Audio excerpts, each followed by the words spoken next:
And welcome to The Beat, biggest stories in the game with the guys who make a living covering those stories. I'm Mark Fine. It has been an unbelievable week in sports. The NBA very much in the mix. Later in the show, we're going to talk futility for the Nets and a penalty for the tweets.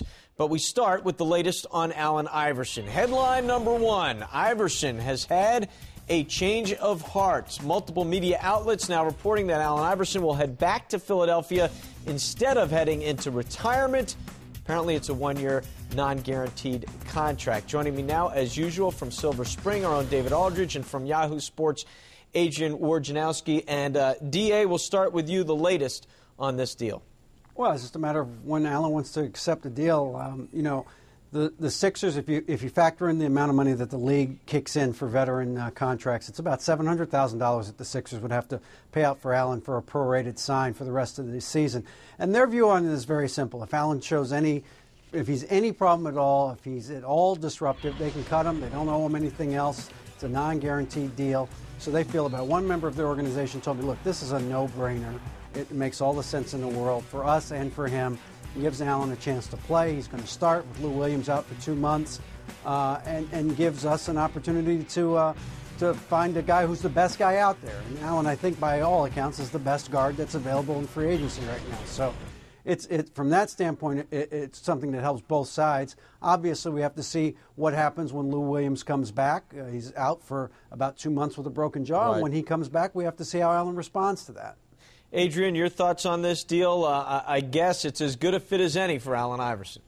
Well, for Allen Iverson, this is really the perfect scenario because this is the one team, certainly unlike Memphis or Detroit in the last year, where Allen's going to wield the hammer in that town. He's more popular than the GM. He's going to be more popular than the coach there, both of whom don't really have any history in Philly. And so if things start to get dicey with Allen, he's going to be able to go directly to the public and plead his case and have much more credibility. It's very possible than the guys he may be debating an issue with. And I think that could potentially be a problem for Ed Stefanski and Eddie Jordan down the line. Well, guys, a little bit earlier, I was lucky enough to catch up with Allen's legendary coach, John Thompson, his legendary college coach. And the first thing I asked him, with everything that's gone on, he had talked to Iverson. I asked him what his frame of mind was dealing with all of this. Well, I think his frame of mind is fine. My biggest concern, Mark, in talking to Allen was that I didn't want to see him make a decision of this significance after all he's put into the game in his life based on frustration. And I was worried when I heard the announcement come out that Allen Iverson's going to retire. If you're going to make that kind of decision, make it for different reasons other than out of frustration. And that's what I was trying to convey to him. Do you think in talking to you and maybe Coach Brown and other people close to him, he did kind of reconsider, and that's how we wound up where we are today? Well, I don't know who else he talked to tell you the truth, and nor did I ask him, nor did I care, to tell you the truth.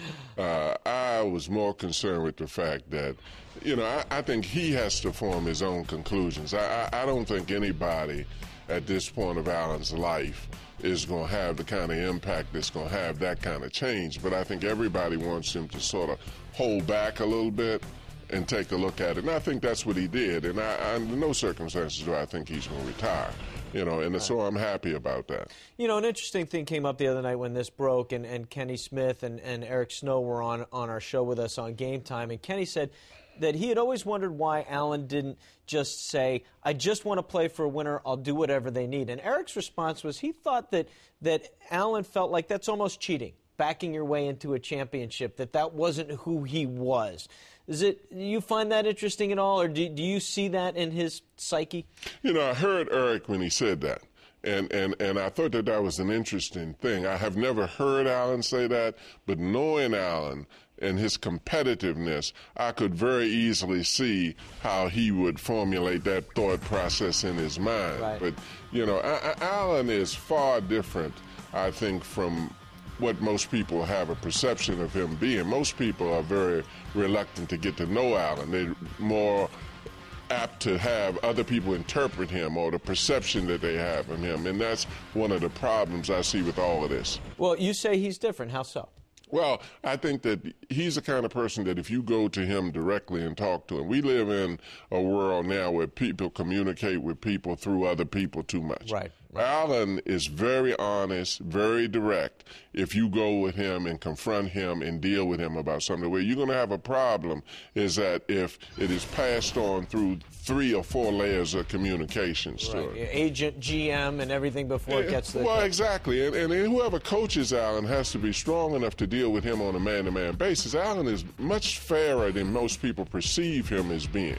You know, that whole crap about him not wanting to come off the bench and stuff, you know, Right. Who wants to come off the bench? Now, let's be real. It's not a player in the NBA who wants to come off of the bench. But that's between him and his coach. That's not something I can convince him of or anybody else can convince him of.